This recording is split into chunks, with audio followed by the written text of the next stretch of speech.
All, welcome to Current Affairs Roundup. This is part 3 of GS2 syllabus or Current Affairs from Jan to March 2023. So here the first topic is about sickle cell anemia. This is a news because the government of India plans to launch a mission to eliminate the sickle cell 2047. So the sickle cell disease or SCD is an inherited group of blood disorders and it is genetic in nature. So it is usually transferred from the parents to the child during birth, that is if both the parents can be carriers of sickle cell diseases. So what is the sickle cell disease? It has a modification of your red blood cell in the shape of a crescent. So a normal red blood cell is round or oval in shape, while the sickle cell anemia has this crescent shaped blood RBC. This is going to be more rigid, viscous and easily aggregated, and it can block the smaller blood vessels. So this shapen cells lack plasticity and it can block the small blood vessels. This will impair the blood flow. The sickle cells die prematurely, resulting in a chronic lack of red blood cells, causing anemia and often called anemia. So this condition leads to poor blood oxygen levels and also blockages in the blood vessels. So there will be chronic acute pain syndromes, which is very severe bacterial infections, and also tissue death, which is called necrosis. So babies who are born with sickle cell anemia might not show symptoms for many months. So extreme tiredness and you have weakness and painfully swollen hands and feet, and also jaundice are some of the symptoms. So blood transfusions and rarely bone marrow transplant are done for medication. So bone marrow or stem cell transplantation comes with several risks, but it can be a cure. So please understand about the sickle cell anemia. What is the shape of the red blood cells, and is it inherited, genetic or non-genetic, and what is the shape of the blood cell in sickle cell anemia. The next one is about the Poisson judges.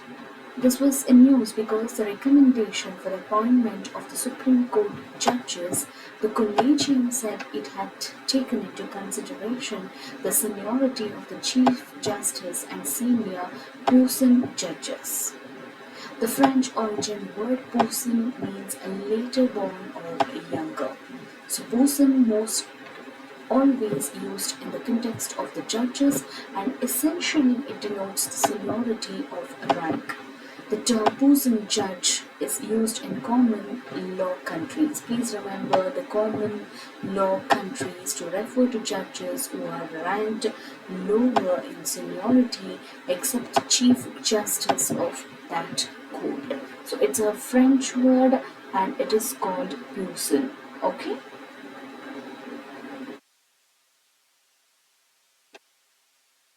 So what is this common law?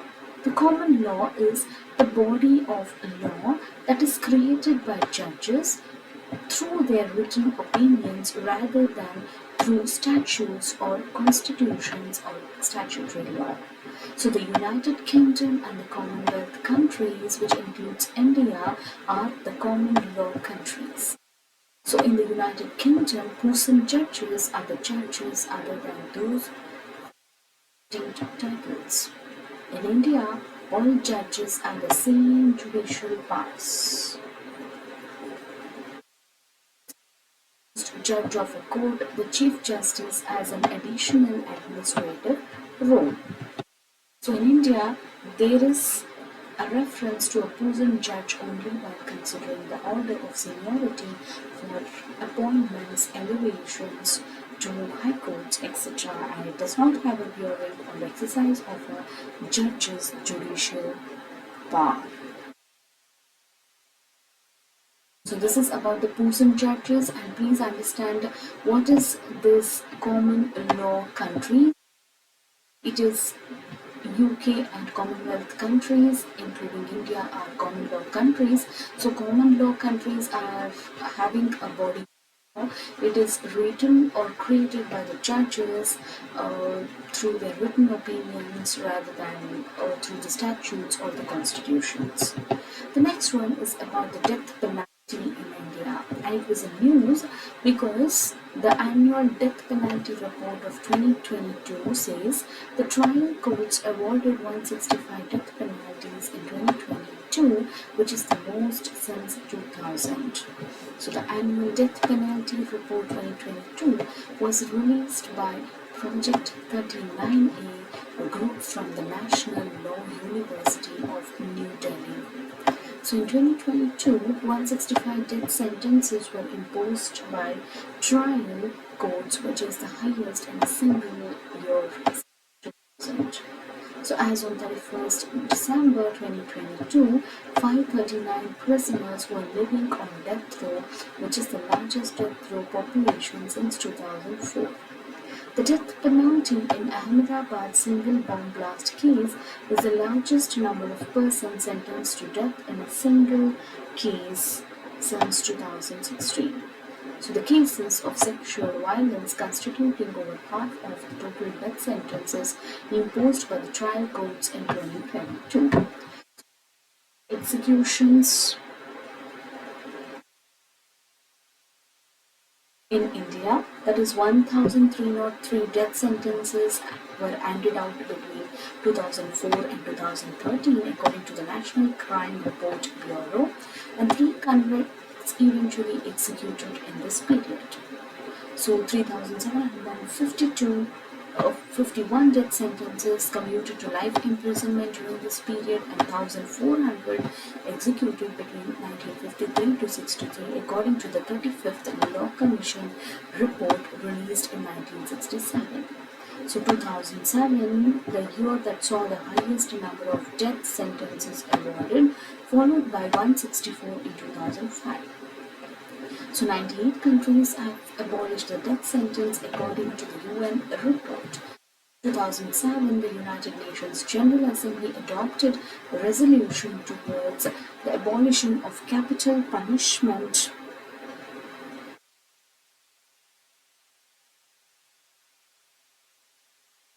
protection of these human rights when it endorsed a call for a worldwide moratorium on death penalty. So despite the high number of death sentences in trial courts, very few death sentences are upheld by the higher courts. Article 39A gives for free legal aid, refers to the pardoning power of the President. Article 134 says the right of appeal in any case where capital punishment was imposed on an accused in reversal of the acquittal order. And in the end of 2020, 213 countries had abolished the death penalty. 125 countries voted in favor of a moratorium on the death penalty at the UNGA on 15th December 2022. India voting against the same. The next is about the UPI for NRIs. National Payments Corporation of India (NPCI) recently eased the use of UPI, that is the Unified Payment Interface, to non-resident Indians. Even now, non-resident Indians can use the UPI app for payments, but for SIM-linked payments process, Indian mobile phone number is required. The NPCI has eased the use of UPI to NRIs to make payments from their non-Indian mobile numbers. So the non-resident account types like the NRE or NRO that have international mobile numbers will now be allowed to transact with the UPI. So it covers both the retail as well as the wholesale transactions. So what is this UPI technique? Which enables the digital money transfers from one person to another. So please understand, even now the UPI app can be used by the NRIs through NRE or NRO account, but they should have linked their accounts to the Indian SIM linked payments. But now they are going to ease the process and they need not have to buy or purchase the Indian SIM cards to use this UPI.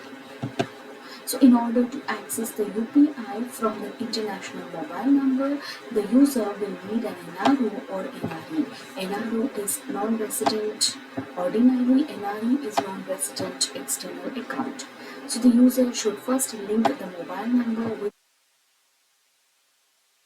and the member banks must ensure that the accounts are only allowed as per the extant FEMA regulations.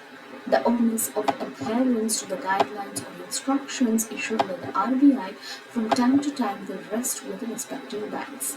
In addition to this, the remitter and beneficiary banks need to comply with respect to anti-money laundering rules. The first phase of rollout is extended to only 10 countries, that is Singapore, Australia, Canada, Hong Kong, Oman, US, Saudi Arabia, United Arab Emirates, and the United Kingdom. The next one is dementia. So dementia is an umbrella term used to describe a set of symptoms which can include changes in memory, changes in thinking, changes in perception, changes in reasoning, changes in judgment, changes in language, and changes in attention or concentration. And it must be severe enough to interfere with a person's ability to function. So this was in news because a 2020 report published by the Alzheimer's and Related Disorders Society of India says around 5 million people in India are living with dementia. So I told you dementia is an umbrella term for a syndrome deterioration of cognitive functions beyond the usual consequences of biological aging. So it is affecting memory, thinking, orientation, comprehension, calculation, learning capacity, language, and judgment. So this dementia results from a variety of diseases and injuries that primarily or secondarily affect the brain. The most common cause of dementia is Alzheimer's disease, and it mainly affects the older people. So worldwide, 45 million people have dementia and is expected to double every 20 years, going up to 135.5 million by 2050. Symptoms are depression, psychosis, agitation, aggression, disturbed sleep, wandering, apathy, and a variety of socially inappropriate behaviors. So currently no treatment is available to cure dementia. The Global Action Plan Response to Dementia 2017 to 2020 provides a comprehensive blueprint for action in several areas for dementia. Next topic is about Visakhapatnam becoming the new capital of Andhra Pradesh. So it was in news because the Chief Minister of Andhra Pradesh announced that Visakhapatnam will be the new capital of the state of Andhra Pradesh. So Visakhapatnam is a coastal city often called the jewel of the East Coast, located on the east coast of India. So the city of Visakhapatnam was named after the god of valor Vishaka.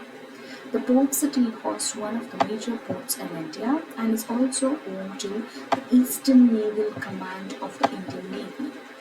So historically, the city was part of several kingdoms such as Kalinga, Vengi Chalukyas, Pallavas, Cholas, and also Vijayanagara. So Andhra Pradesh was bifurcated in 2014 into Andhra Pradesh and Telangana. The former state capital Hyderabad became the part of Telangana but would serve as the two states' joint capital for 10 years. So 2024 will be the end of Hyderabad serving as the joint capital for Andhra Pradesh and Telangana. So they had to decide on the capital, and now Visakhapatnam is the new capital of Andhra Pradesh. So in 2015, Amravati was proposed to be the capital of Andhra Pradesh, and in 2020 a proposal to trifurcate the state capital was floated, that is Visakhapatnam being the executive capital here, Amravati being the legislative capital, and Kurnool becoming the judicial capital. So in 2021, Andhra Pradesh High Court ordered the state government to develop Amravati within 6 months, but the Andhra Pradesh government obtained a partial stay on the order from the Supreme Court. So in January 2023, Visakhapatnam is announced as the new capital of Andhra, where the AP government is hosted a Global Investor Summit and also G20 Summit Working Group Committee in March. The next topic is about National Commission for Scheduled Tribes. This was in news because the data presented in the Lok Sabha revealed that the National Commission for Scheduled Tribes is currently functioning with less than 50% of its sanctioned strength. So this National Commission for Scheduled Tribes was established under Article 338A of the Indian Constitution through Constitution 89th Amendment Act of 2003. So the 89th Amendment, the erstwhile National Commission for Scheduled Castes and Scheduled Tribes, was separated into two commissions, namely the National Commission for Scheduled Caste (NCSE), the National Commission for Scheduled Tribes (NCST).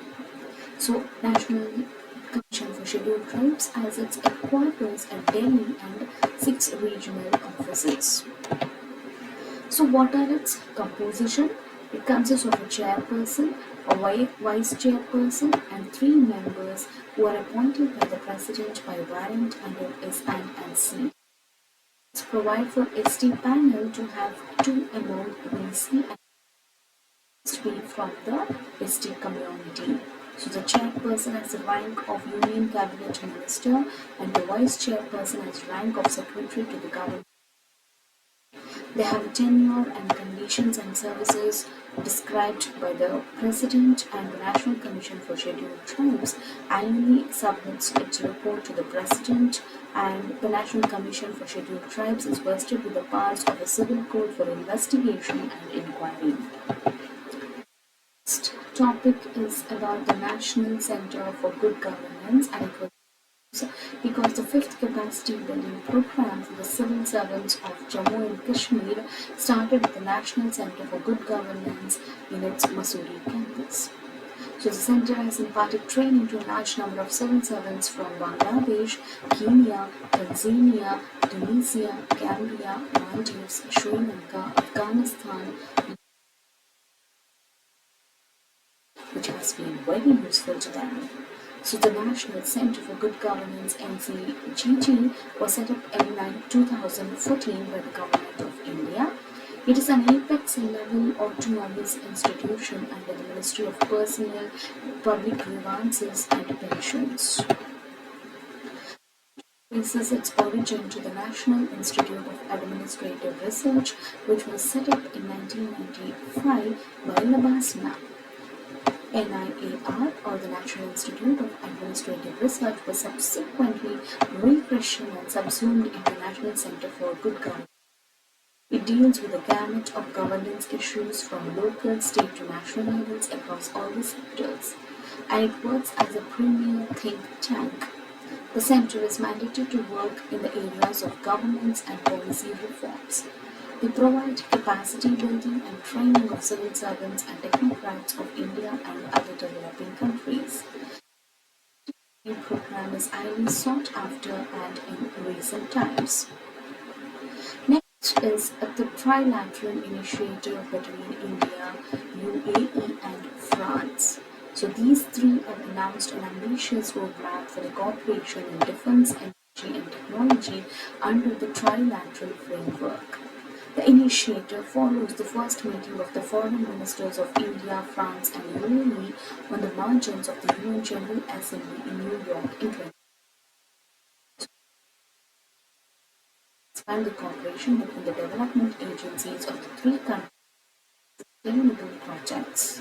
The initiative also ensures greater alignment of their respective economic, technological and social policies with the objectives of the Paris Climate Agreement. The three countries also agreed to expand their cooperation through initiatives such as Mangrove Alliance for Climate, which is led by UAE, Indo-Pacific Parks Partnership led by India and France, and Mission Life by India. These three are very, very important. Please make a note of these three.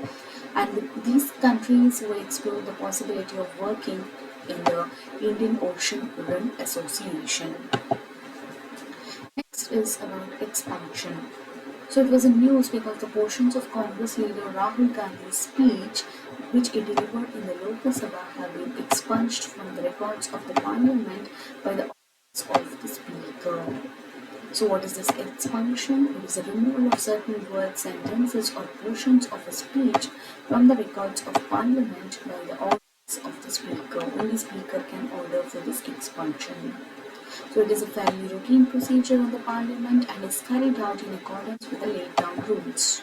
Under Article 105(2) of the Constitution, no member of the parliament shall be liable to any proceedings in any court in respect of anything said in parliament or any committee thereof. Defamatory or indecent or undignified or unparliamentary words inside the House. So the speech of MPs is subjected to discipline of the rules of parliament, good sense of its members and the control of proceedings by the speaker. So rules 380 of the rules of the procedure and conduct of business in Lok Sabha provides for expunction.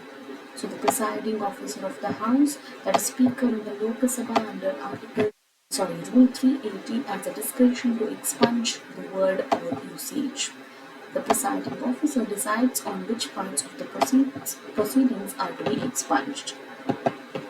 So unparliamentary expressions, that is the words or expressions that would likely be considered rude cultures and found unparliamentary by the preceding expression is a bulky volume of the book published by the Lok Sabha Secretariat containing unparliamentary expressions, which also contains content that would appear to be fairly harmless and innocuous. The context in which a word or sentence is used is key to make the decision on whether to expunge. Expunged portions of the proceedings cease to exist in the records of the parliament, and they can no longer be used even though they may have been heard during the live telecast of the proceedings. New Age challenge proliferation of social media hinders the watertight implementation of the expunction orders. Next is Article 356, which deals with the President's rule on recommendation of the Governor in case of failure of the constitutional machinery.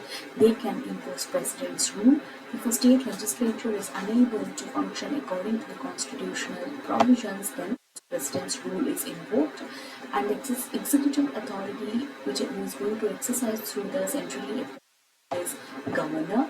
Every such proclamation must get Parliament's approval within 2 months from the date of issue.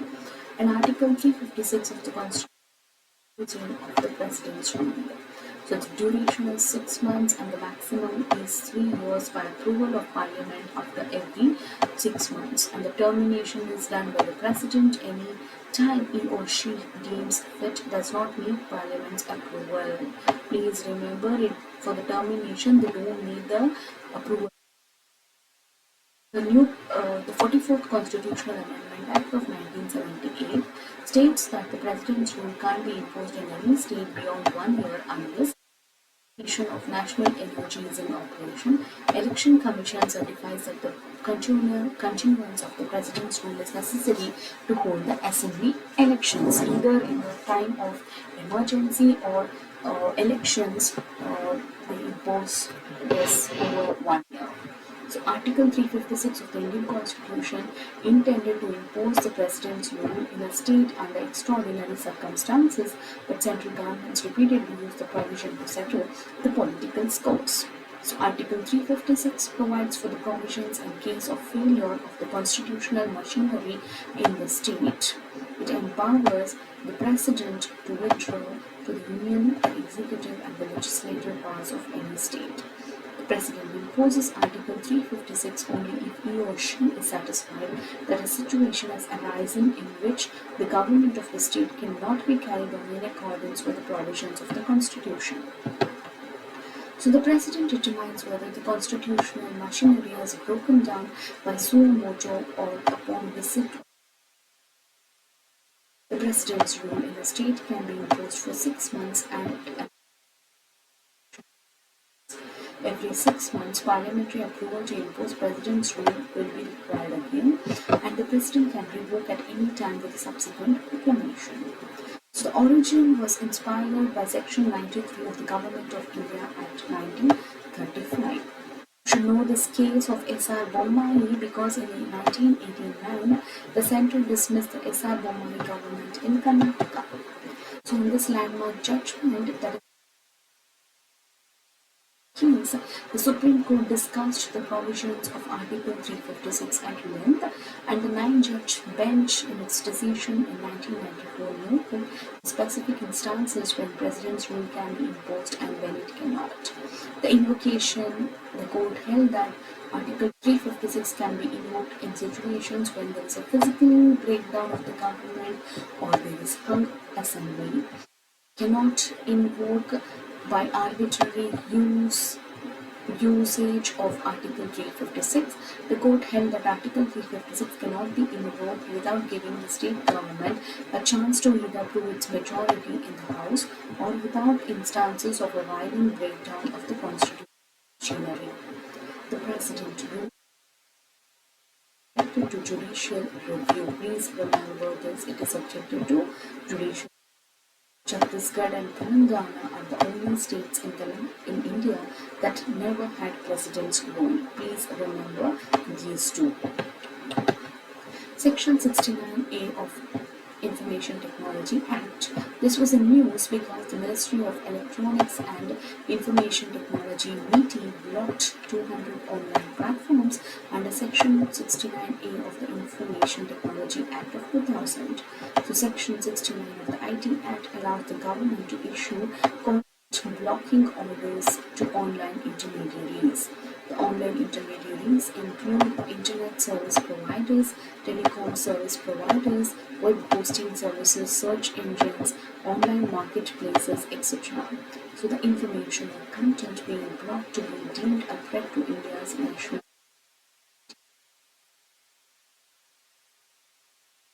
state or central government are satisfied that blocking the content is necessary and expedient on grounds of sovereignty or integrity of India, defense of India, security of the state, friendly relations with the foreign states or public order, or for preventing incitement to the commission of any cognizable offences relating to or for foreign investigation of any offence.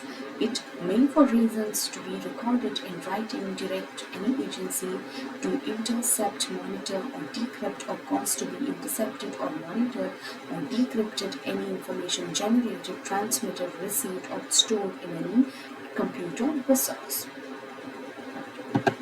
MeitY has blocking powers similar to the roles of the Ministry of Information and Broadcasting.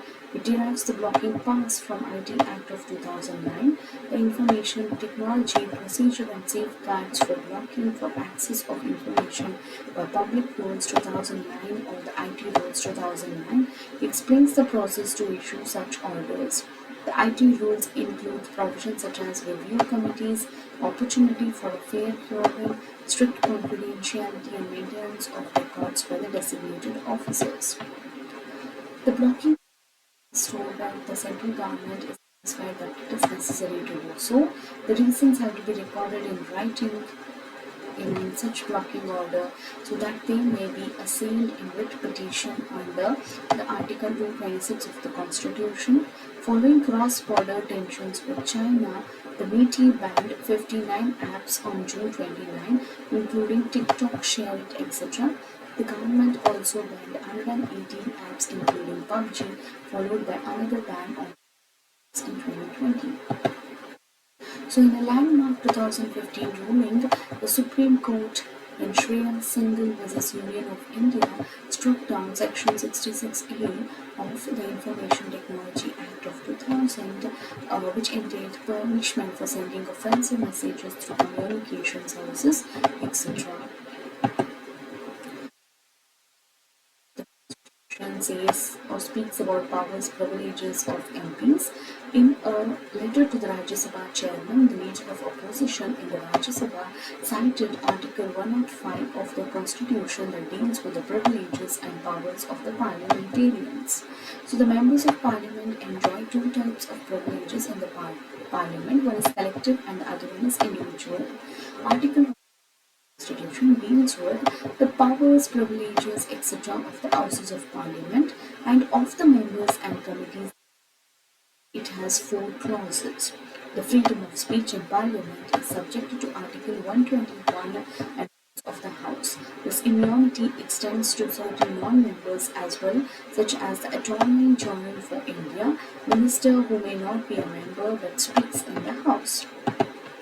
So in case where a member oversteps or exceeds the contours of admissible free speech, the Speaker of the House itself will deal with it. And Article 105 empowers the Parliament to codify the privileges and Parliament has not yet codified it.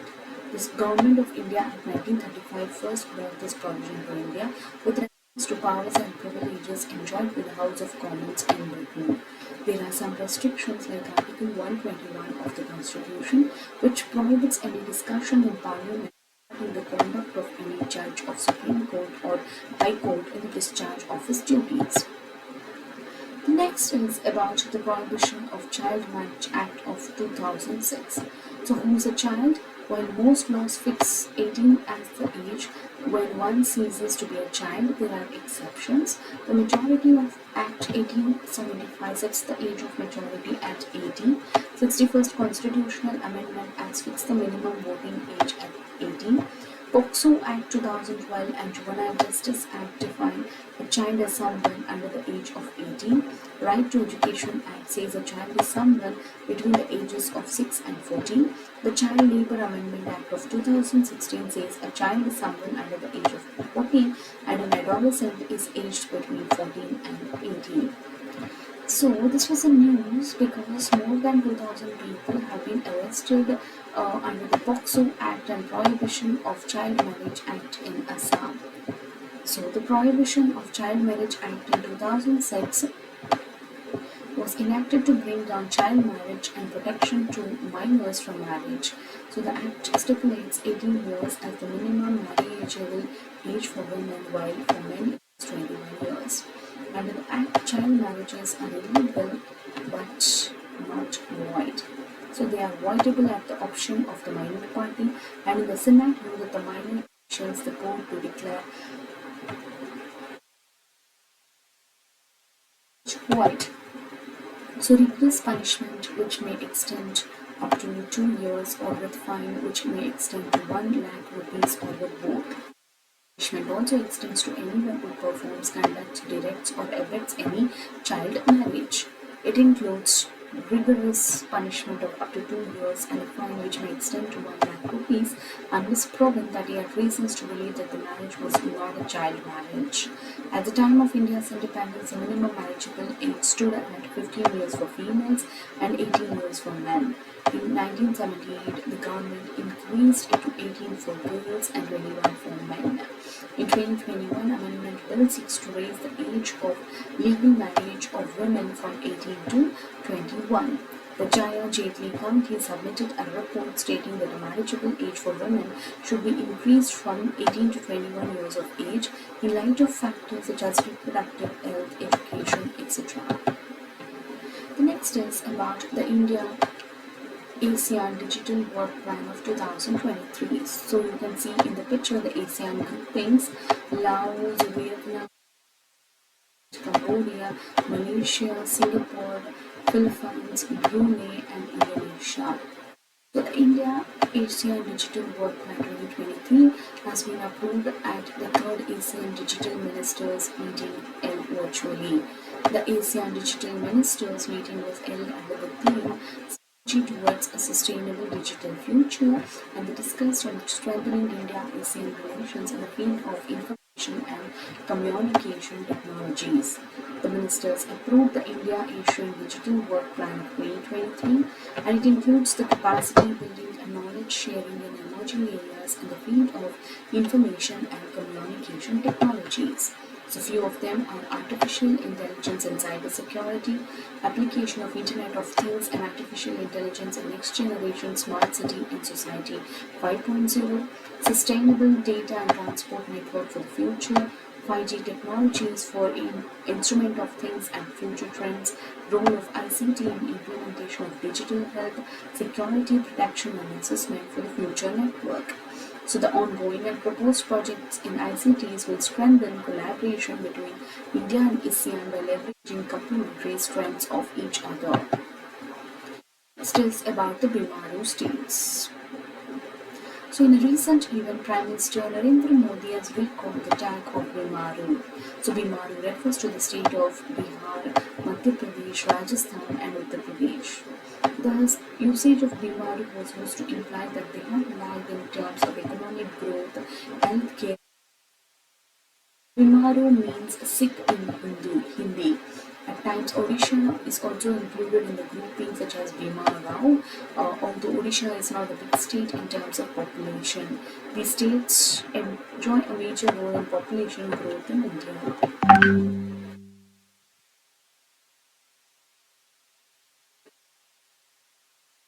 20 report of the National Commission on Population states that BIMARU states will contribute to 49.1% of population increase in India between 2011 and 2036. Niti Aayog's 2019-20 Health Index Round 4 also ranked these states at the last 4 positions out of 19 large states. Next is Dhara 2023, Driving Holistic Action for Urban Rivers. A conference was organized recently for Clean Ganga and the National Institute of Urban Affairs in Pune.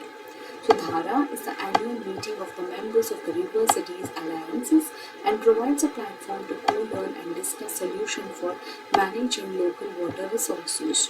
So one of the thrust areas of Urban 20 initiative is to promulgate urban water security, and Dhara 2020 healthy rivers are vital to enhance overall water security. It takes place in Gwalior, Madhya Pradesh, and the focus area of Dhara 2024 will be implementation and action taken under the urban river management. So being made to increase the member cities to 250 from the current 100 before the next annual meeting of RCA.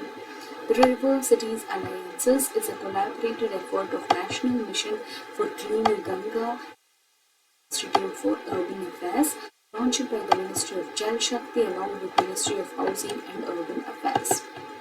So the River Cities Alliance started with 30 cities in 2021 and currently has 95 cities as members across India. It is open to all river cities of India. Any river city can join the alliance at any time. So it focuses on 3 broad themes, that is networking, capacity building and technical support. It's a dedicated platform for river cities and India to ideate, discuss and exchange information for sustainable management of urban rivers, such as minimizing their water footprint, reducing impacts on the river and water bodies, capitalizing on natural, intangible and architectural heritage and associated services, develop self-sufficient, self-sustainable water resources through recycle reuse strategy. Next is the Office of Deputy Speaker. The Supreme Court has recently issued notices to the centre and 5 states over the failure to elect a Deputy Speaker. So Article 93 of the Indian Constitution establishes the post of Deputy Speaker of Lok Sabha, removal and powers of the Deputy Speaker. In the Lok Sabha, the Speaker will come from the ruling party. The Speaker has the same power as the Speaker when presiding over a sitting of the House. So Deputy Speaker is not subordinate to the Speaker and he is directly responsible to the House, whereas the Deputy Speaker is appointed as the member of Parliamentary Committee, he automatically becomes its chairman. His salary and allowances are paid by the Parliament and charged on the Consolidated Fund of India. The Speaker and the Deputy Speaker do not take any separate oath or affirmation. The Office of Prophet. So it was in news because Jharkhand Chief Minister was reported to be holding Office of Prophet when he was Mining and Forest Minister of Jharkhand. So an Office of Prophet has been interpreted to be a position that brings to the office holder some financial gain or advantage or benefit, and the amount of such profit is immaterial. A person shall be disqualified if he holds any office of profit under the Government of India or the government of any state other than an office declared by the legislature not to disqualify its order. So Article 102(1) says a person shall be disqualified from being a member of either House of Parliament if he holds any office of profit among other grounds. 103 says if a person arises whether a member has incurred such disqualification, it will be referred to the President's decision and the President shall obtain the Election Commission's opinion and act accordingly. Article 191 contains similar provision for MLAs and MLCs in the states in Delhi are covered by corresponding provisions in the Government of National Capital Territory 1991. So the question of disqualification in matters related to office of profit is vested with the governor and his or her decision is final, and before giving any decision, the governor shall obtain the opinion of the Election Commission and shall act according to such opinion. However, it does not lay down a time frame from the Representation of People's Act of 1951 provides for the conduct of election of the Houses of Parliament and to the state legislature. So it deals with the qualifications and disqualifications for membership of the houses and also deals with the doubts and disputes arising out of such elections. The next one is Global Compact on Refugees. The Global Compact on General Assembly in 2018 and the Global is a framework for more predictable and equitable responsibility sharing. It provides a framework to ensure that host communities of refugees get the support they need, and the key objectives are ease the pressures on refugee host countries, enhance refugee self-reliance, expand access to third country solutions, support conditions in countries of origin for safety and dignity. At the global level, it establishes Global Refugee Forum at the ministerial level.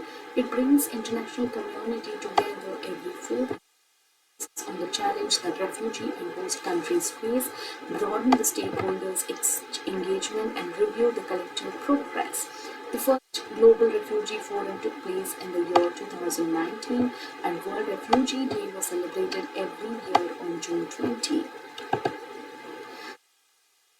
Distemper virus. Recently, there were reports from Maharashtra and Karnataka where leopards entered human habitations and were later captured.